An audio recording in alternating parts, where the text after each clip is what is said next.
We need a new system. We need a new society. We need to demand that which may have sounded impossible even a few weeks ago, but is not only realizable, but an imperative necessity.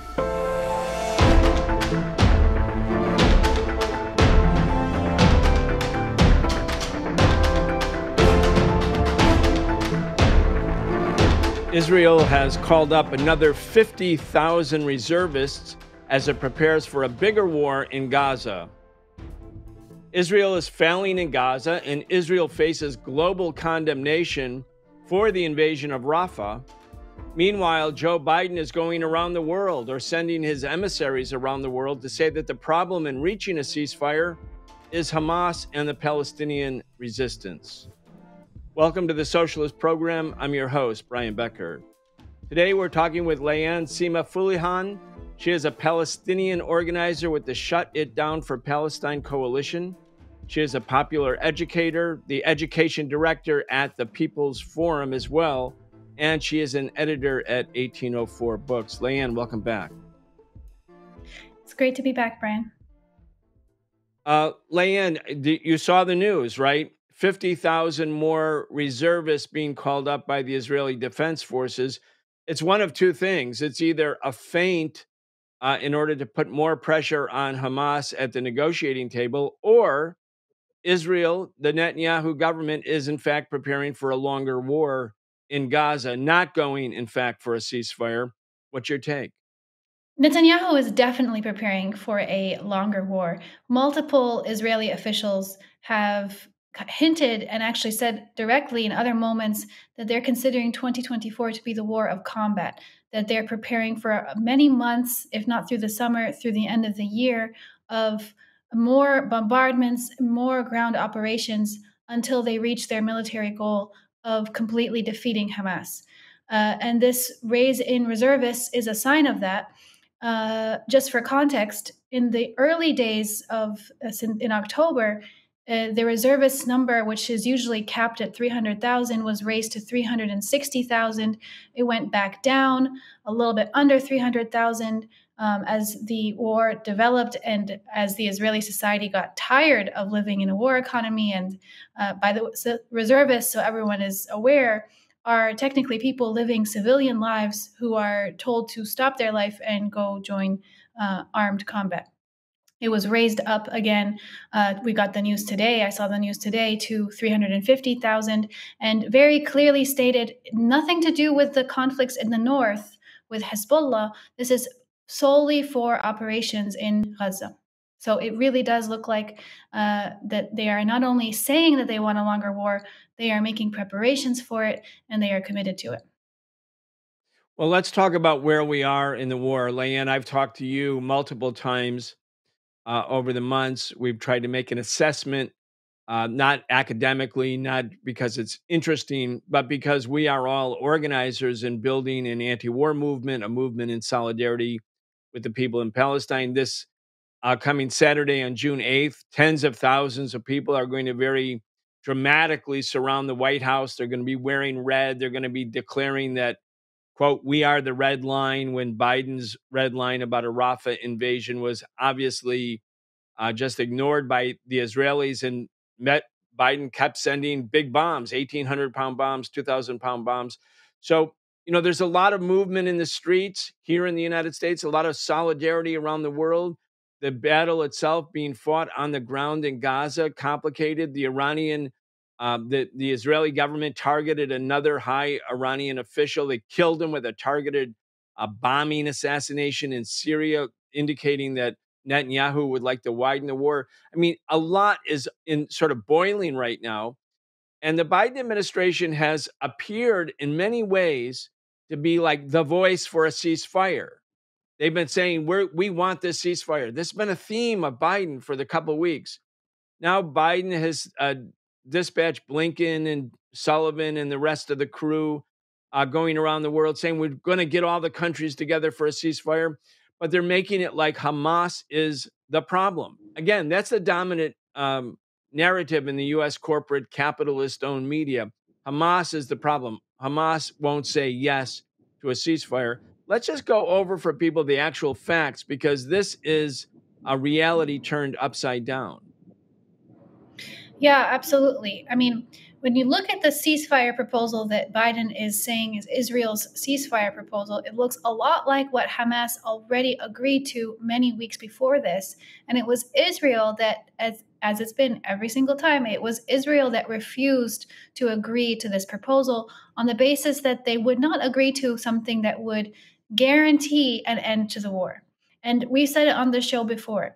It is really telling that Israel is insisting that a ceasefire agreement cannot actually guarantee a permanent end to the military operations. And there's more details to that. One of the other sticking points for them was that they didn't want to have to withdraw all their forces from Gaza. They want to actually maintain a military presence there. If you think about an actual negotiated end to a war, it is common sense that it would have to include a guarantee that the war would actually end. And so it's Israel every single time that has been making these ridiculous demands that the ceasefire agreement would somehow not need them, would not hold them to an actual ceasefire. Now, fast forward to now, Biden has proposed this or has claimed that this is the Israeli proposal. There was an Israeli proposal about a week ago. It's a little unclear how much everyone inside the War Council really agreed to it. We know there's a lot of divisions in the Israeli governing and ruling class. But basically, Biden, he consulted. The news is coming out that Biden did consult with Israel about 2 hours before he made that statement. He said in broad terms what he was going to say. He didn't really go into details, so he notified them. And it seems like what the Israeli proposal was leaving a lot of important parts very ambiguous. And so Biden, to kind of speed up the process, went ahead, made this proposal, said it was Israel that was making the proposal, was much more clear about it, even posted on Twitter the actual phases and what the different phases would be. Something to really put a lot of pressure on. Initially kind of putting pressure on Israel to kind of hold them accountable to an actual ceasefire proposal. But if you listen to what Biden is saying, he is insisting that it's Hamas that needs to agree to it. Now, Hamas only got the actual text of the proposal a couple of days ago. They have consistently shown willingness to be at the negotiating table to negotiate in good faith. But let's consider what's happening right now in Gaza. In the past 24 hours, another 75 Palestinians have been killed.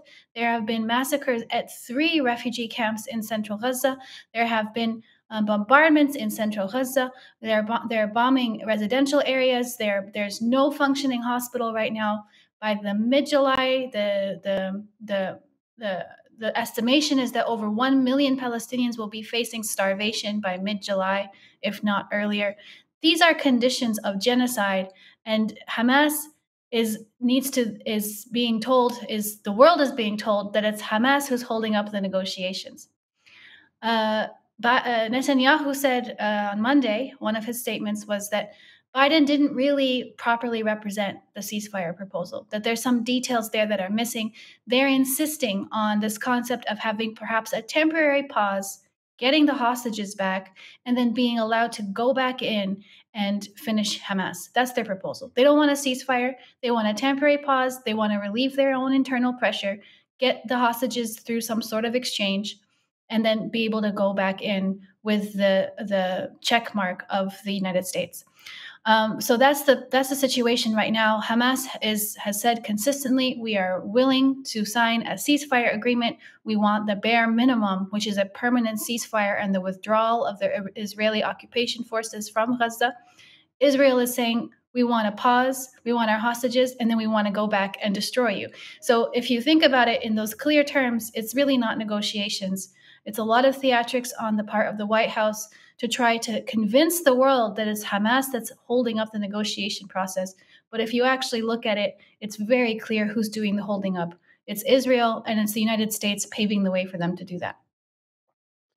One thing I think that makes this somewhat confusing to people, of course, there's the confusion that comes from deliberate lies, propaganda. I mean, of course, that's part of warfare.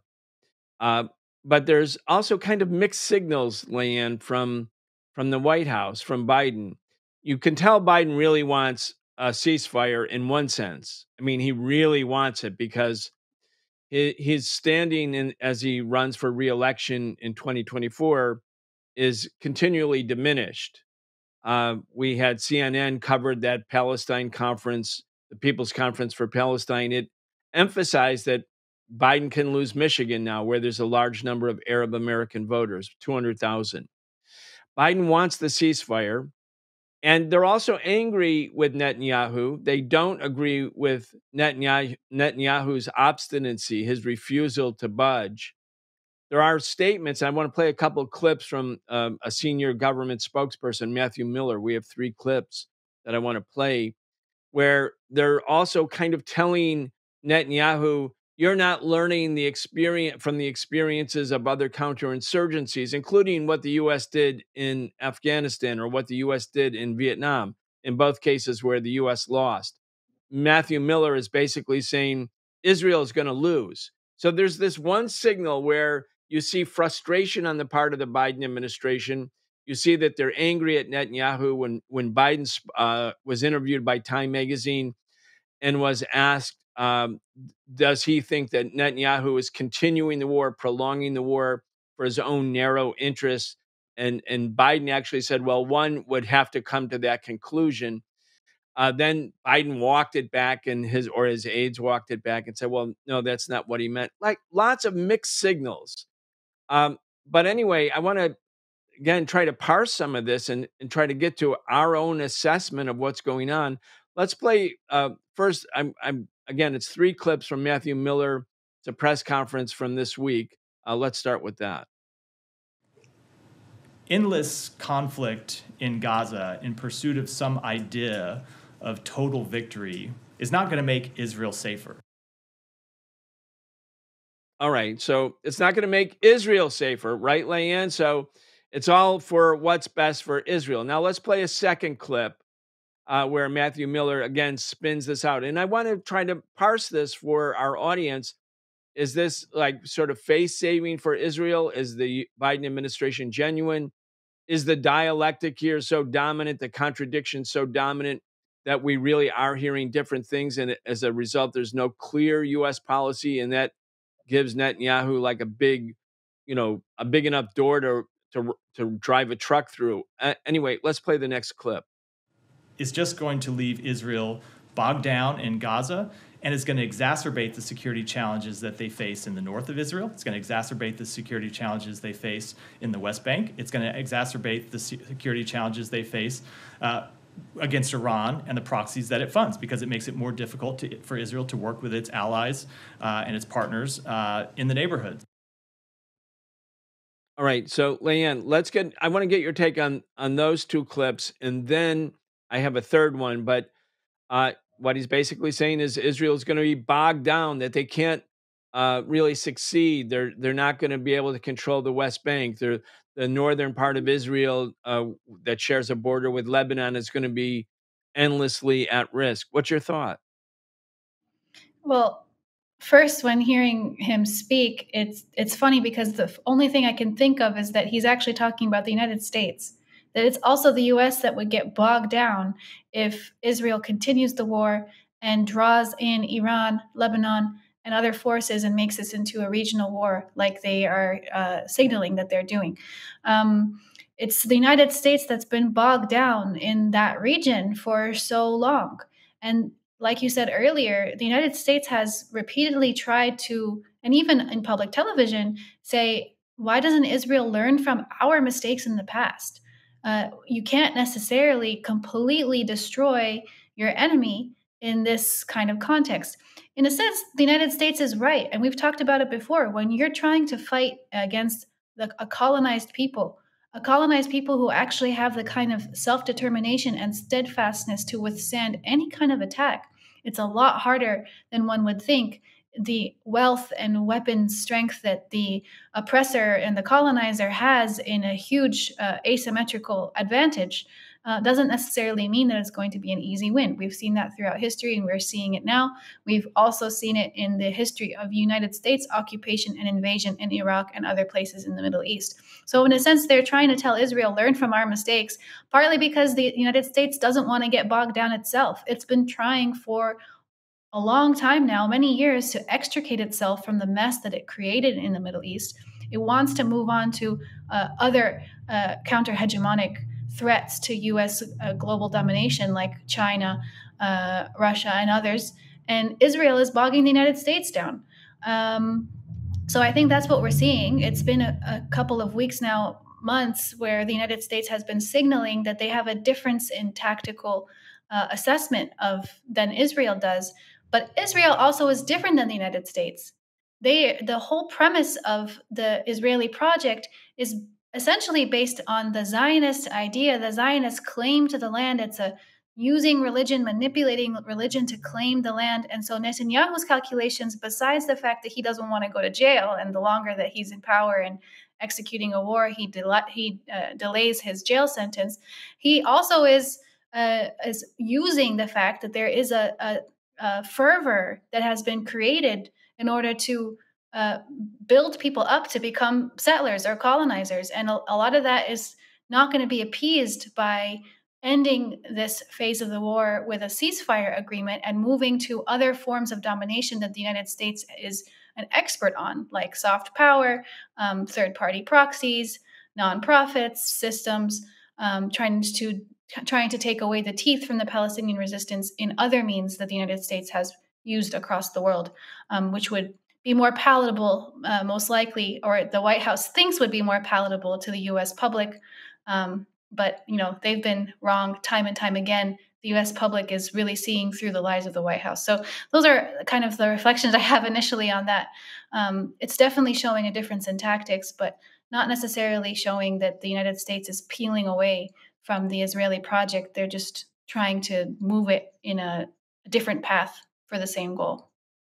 Yeah, and the argument is entirely like what's best for Israel. It's not like, hey, this is actually killing thousands of Palestinians. Hey, this is a war crime. Hey, this is actually genocide.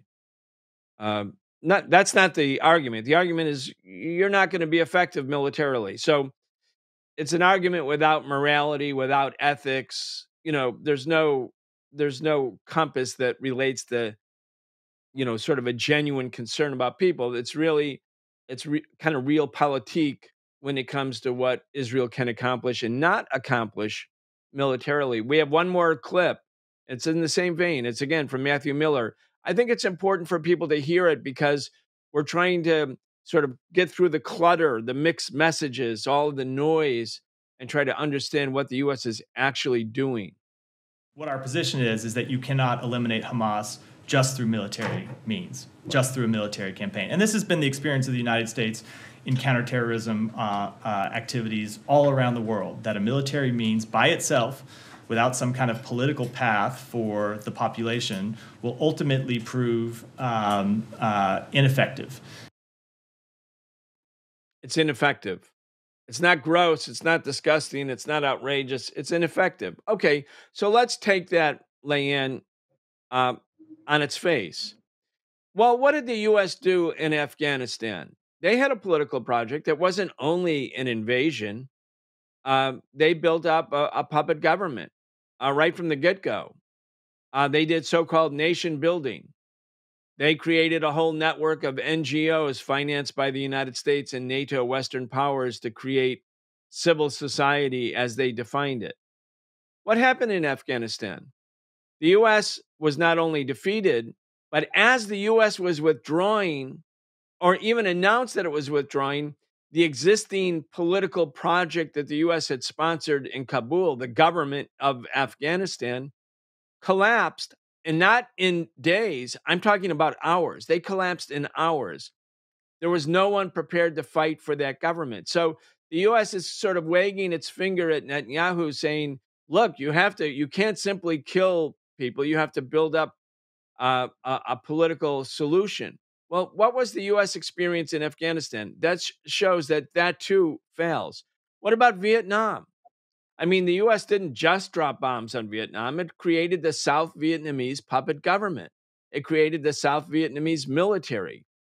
And what happened to that? As soon as the United States left in January 1973, within months, that government too started collapsing, and all of Vietnam was then liberated by the National Liberation Front and the North Vietnamese military. In other words, Vietnam finally was reunited. So this sort of wisdom, the sagacious advice provided by U.S. imperialism and its spokespersons like Matthew there, it's also bogus. I mean, people have to realize that these are not great, wise thinkers. Nothing they've tried succeeds against the people's war. And you think about Vietnam, that war was led by communists. You think about Afghanistan, well, the resistance in Afghanistan was decidedly not communist. In Palestine, there's religious opposition and leftist opposition. In other words, it's not just one thing, it's not just Hamas. In a way, it's not really about the ideology of whether it's the Taliban or the Communist Party of Vietnam or different sectors in Palestine. Colonized people don't want to live under foreign occupation. They find a way of resisting. So if you take Matthew's comments sort of in a different way and say, look, these military efforts to crush the desire of masses of people to live free and independent will not succeed. If you interpret it that way, which is really the only way you can interpret this, because what is the Israeli project for Gaza short of military annihilation? They have no solution. You can see that in a way, the U.S. knows that the Israelis can't win, but they're putting actually just a spin on it while they're trying to pressure from some kind of settlement, mainly at the expense of Hamas. Anyway, that's my view. I share your view, and I think it is almost comical to see if you actually look clearly at what the United States is proposing as solutions. Like you said, have actually all been failures. If you look at them with a clear eye, what they've done every single time is try to spin it, and that's clearly what they're trying to do right now. Biden said when he for on that Friday when he made the announcement about the proposal, he said, Israel has basically defeated Hamas. Like you've basically already won, by the way. Like you've done enough destruction so that we can just call this a victory and move on. It's semantics. It's wordsmithing. It's trying to claim a victory when there is none, to justify moving to a different tactic. And like you said, the United States is really used to losing, and I'm not sure that they're ready to get bogged down in another long series of defeats. Because let's be clear, if Netanyahu draws on this war for another season, another year, we can't expect that he's going to have a different result. He's going to continue massacring the entire social fabric, an entire population, which is only going to continue to lead to outrage on an international level, both geopolitically and popularly. And also, he's going to continue to face the same resistance on the ground, if not stronger. A colonized people has something much stronger than the occupier does, which is a conviction to fight for their own people and to fight for self-determination, for dignity, for a noble cause, which is not the same as those reservists that have been called in today, the extra 50,000, the hundreds of thousands of reservists who would rather be at home, going out to restaurants and living a civilian life. This is not this is not a preferred option for the occupation and their army. So that's a really big factor. If they go on another couple of months, it's going to be another couple months of defeat. So either way, the option is the only real political solution. The only real political solution is self-determination for the Palestinian people to decide their own political path forward, an end to the genocide. That's the only right thing to do, an immediate end to the genocide and an end to the occupation. Of course, that's not in U.S. interests. It's certainly not in Israel's interests. So let's see all the different acrobatics that they try to make to try to avoid that and come up with an alternative. But the reason why negotiations have not yet succeeded, not now and not throughout history, is never because of the Palestinians. It's because the United States and Israel are not willing to consider actual political solutions. Yeah. The political solution that is kind of off the table is to have a democratic Palestine where Muslims, Christians, and Jews live as equals. Like that's actually the solution.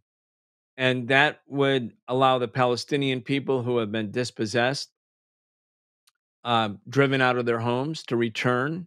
The Palestinians have the right to return. It's not simply a chant at demonstrations.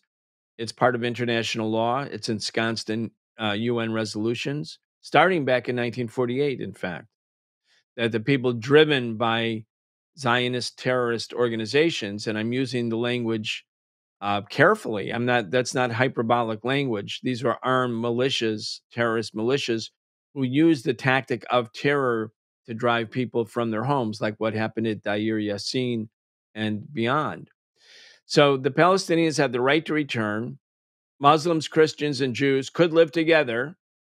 You know, white America in the South, or at least white racist ruling class America, which had lots of support from all classes of white people in the South, they made it seem impossible that there could ever be a society in the United States that did not have apartheid. But formally, apartheid ended. Not fully, not really in many ways, but legally and formally, it ended with the passage of the 1964 Civil Rights Act. 5 years before that, or 10 years before that, people would have said, no, no, you can't do that. That'll never happen. That'll never happen. And it did happen. Again, that was another national liberation movement, but it was happening inside the United States from Black America, fighting for not only equality and civil rights, but for liberation as a people, as an oppressed nation. So you can see all kinds of examples throughout history where the political solution that seems off the table is actually at hand. It actually is completely realizable, but it requires justice and it requires saying no to the imperialist or capitalist or colonial solutions. So again, we can't lose track of that. Just because the American imperialist media says that can never happen, it doesn't mean it can't happen. It can happen. It will happen. And that's what we mean when we say a free Palestine. Let's just keep talking though for a little bit more about the contradictions that makes US policy seem incoherent. Biden lays out in the press this 3-point plan for a ceasefire. Phase 1, phase 2, phase 3, very detailed, right? Or seemingly so. At the same time, the Republican Party, joined by the Democratic leadership in Congress, Chuck Schumer in the Senate and Jeffries in the House, extend an invitation to Benjamin Netanyahu to come and speak before both houses of Congress. Now, what does that say to Netanyahu? It says even if Biden was serious about a ceasefire proposal, Netanyahu can just say, to hell with you. We're not going to do that. And what are you going to do about it? I'm going to be at your both houses of Congress, and I'm going to get standing ovations from your party, Joe Biden, because that's what they'll do. Anyway, let's just talk about that. I want to go back to, I have a clip. I see where we have some B-roll showing Netanyahu speak. I want to go to a clip where actually this is where Netanyahu came before the U.S. Congress at the invitation of the Republicans during the Obama administration, when Obama was trying to negotiate the nuclear arms deal with Iran so that U.S. could, quote, pivot to Asia and not be bogged down in endless war in the Middle East. This was Obama's top foreign policy goal at that time. And Netanyahu came to both houses of Congress and attacked Obama's foreign policy in Washington, D.C. I mean, talk about emboldening Netanyahu. Anyway, let's listen to this clip and then, or watch the clip, and then I'll get your take on all of this. No matter on which side of the aisle you sit, you stand with Israel.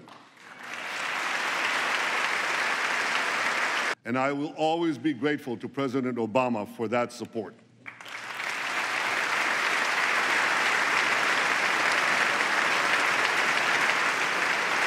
This Capitol Dome helped build our Iron Dome. We must all stand together to stop Iran's march of conquest, subjugation, and terror.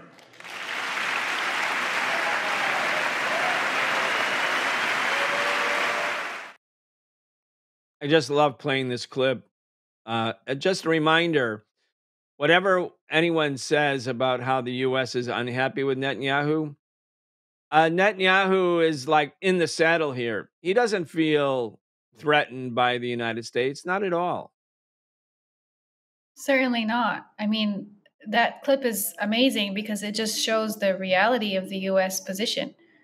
It's actually incredible that he says no matter which side of the aisle you sit on. Netanyahu is boldly claiming in front of US government bipartisan support for US foreign policy for Israel for no matter what it does, and he's setting the terms for it. I mean, that shouldn't lead us to one of the other kinds of misinformation that's circulating, which is that somehow Israel controls the United States. Certainly, we have to still be very clear that Israel, the United States, basically sponsors Israel because it helps its own imperialist interests in the region. There's other things that the United States is doing to embolden Netanyahu. They just signed another $3 billion deal for the transfer of F-37s just this week. I mean, the flow of aid, no matter how much Biden is showing any sort of public difference with Netanyahu, the flow of weapons and money and aid has been consistent. It's really never stopped. Um, so it's Netanyahu certainly is not feeling the pressure, especially with this new invitation to come and speak. That shows again bipartisan unity around supporting Netanyahu, no matter what he does, and no matter how much it goes against the United States' particular interests in the current moment. Yeah, and they, all you have to say is Iran. Iran is a threat, and both sides of the aisle rise up and give big applause.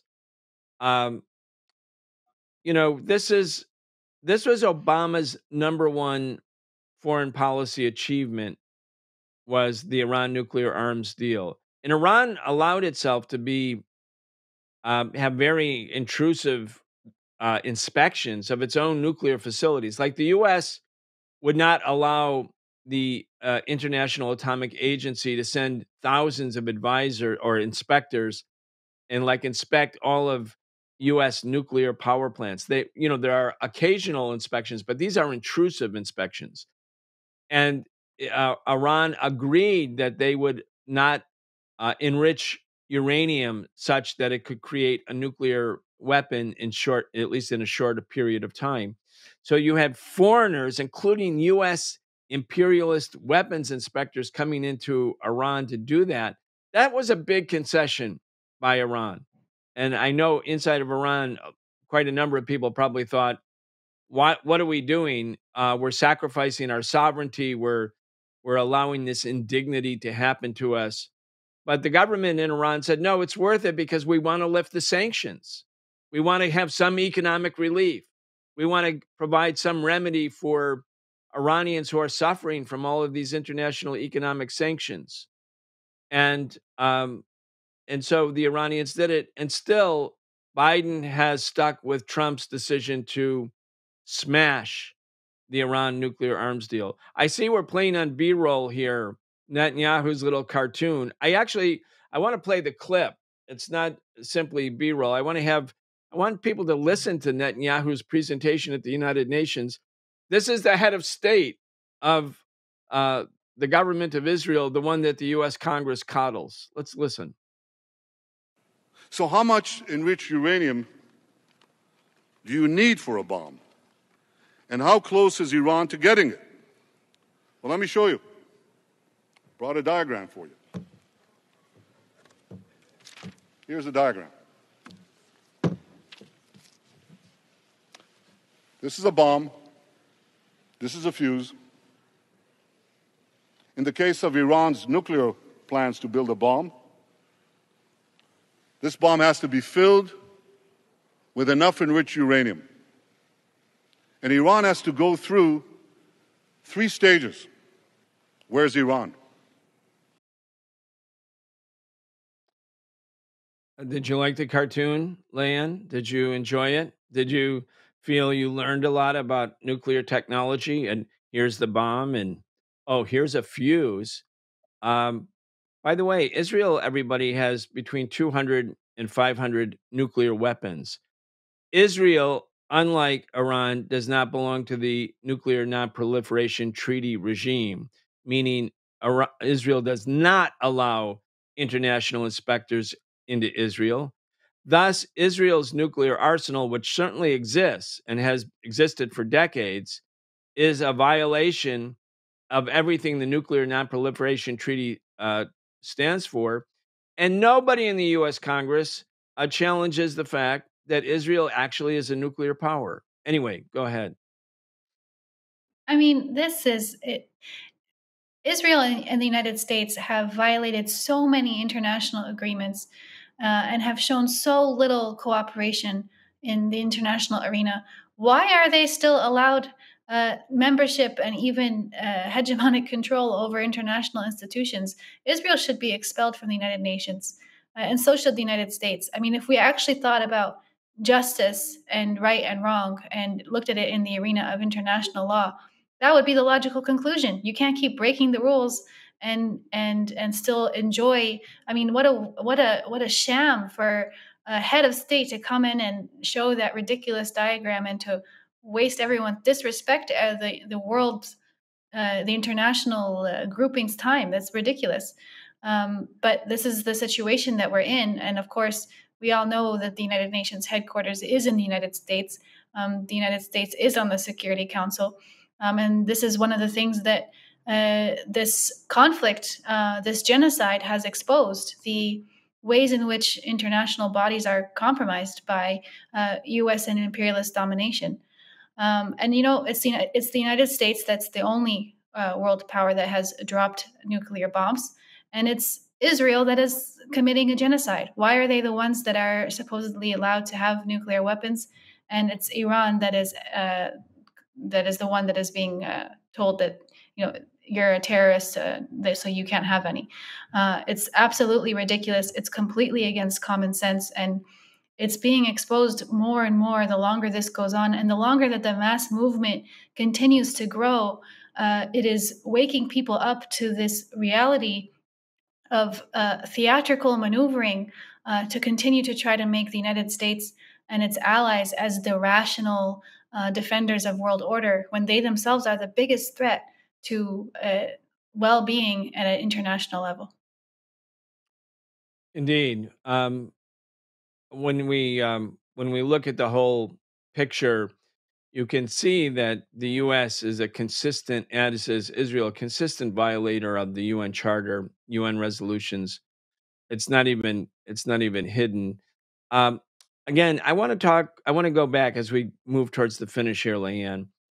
We talked about the contradictions, the mixed signals. What does Biden say? He says he wants a ceasefire one day. Then he says the problem is Netanyahu, but the real problem is Hamas. You have the government spokespersons advising Israel not to continue the current path of endless war because they won't win, that it's ineffective, not that it's bad or ugly or illegal or immoral, but it's ineffective. And at the same time, the Biden administration keeps sending weapons, 2,000-pound bombs, 1,800-pound bombs. Now Netanyahu is invited to speak to both houses of Congress. When you look at all of this, it's just a ball of confusion. But at the bottom of all of this is that Israel has not succeeded militarily in achieving its objectives. Hamas is still a fighting force in spite of all of this destruction and death in Gaza. The Palestinian people, suffering as they are retaining this steadfast spirit.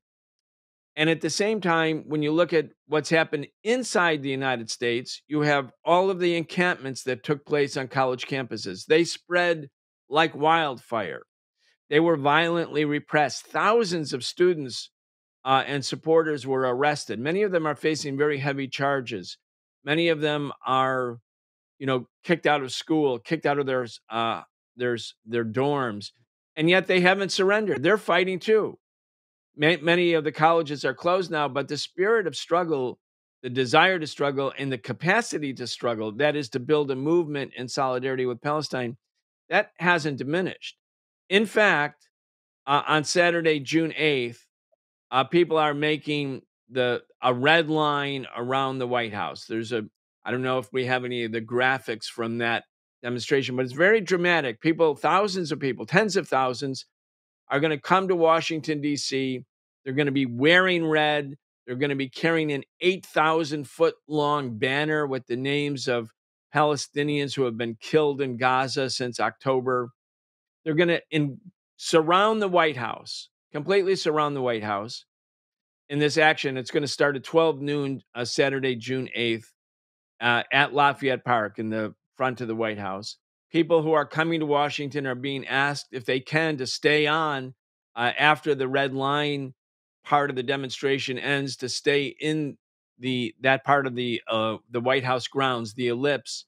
And at that time, there's going to be an independent commission of inquiry or tribunal about war crimes, crimes against humanity, and crimes against peace. The three sort of elements in war crimes law that has existed since the passage of the Genocide Convention in 1948. This is something really historic. And the reason I want to end on this, one is I want to encourage people to come to Washington, if you can, on Saturday, June 8th. Or if you're in Los Angeles, there's a sister action in Los Angeles. But be involved, get involved, because ultimately, if people think, oh, Biden is really going to do it this time, he's really going to make a ceasefire, he's really upset now with Netanyahu.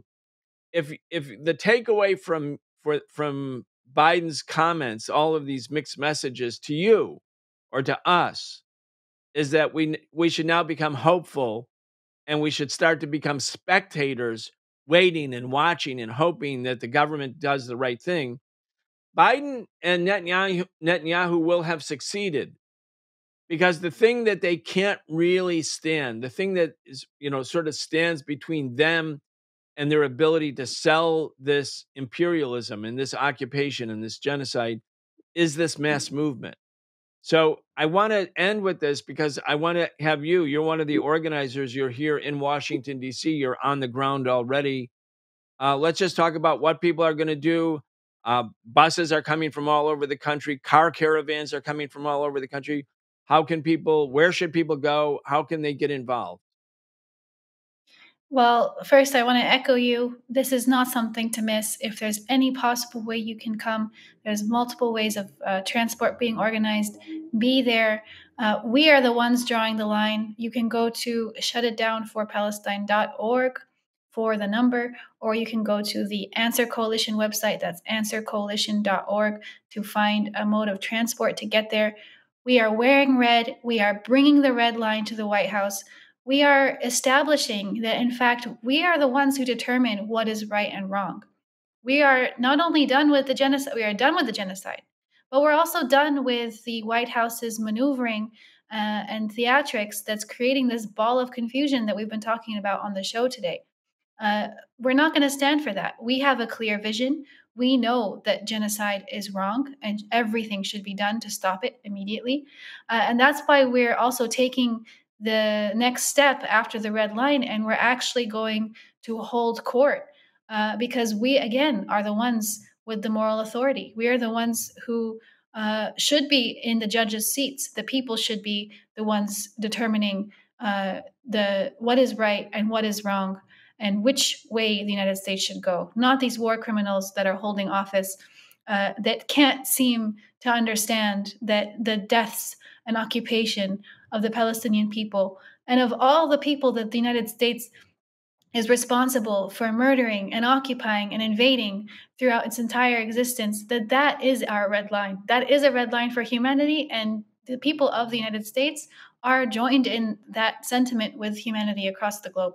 So that's what we're going to do on Saturday. We are going to assert the fact that it is our right to be the voice of moral authority. We are going to be very clear about it, and it's not something that you want to miss.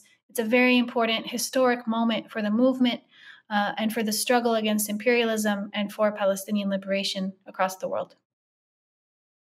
Yeah, so everybody go to answercoalition.org or shutitdownforpalestine.org. There are many other organizations. This is a large coalition of organizations. Many of the Palestinian groups, like the Palestinian Youth Movement, USPCN, the Palestinian Feminist Collective, uh, Palestine Campaign for Human Rights. I'm leaving out groups because I'm not looking at a list, but you can see on the websites all the endorsers. There are 250 endorsing organizations. Come to Lafayette Park at 12 noon, if you can, in Washington, D.C. On Saturday, June 8th. Participate in helping form this human red line. Wear red if you can. And then stay in Washington if you can. Then we're going to have this People's Court of Justice, where we're going to talk about war crimes and crimes against humanity, where there will be legal scholars, lawyers, and lawyers who have great knowledge and expertise in human rights law. Again, Layan, thank you so much for joining the Socialist Program. Thank you again for having me, and I hope to see everyone in DC.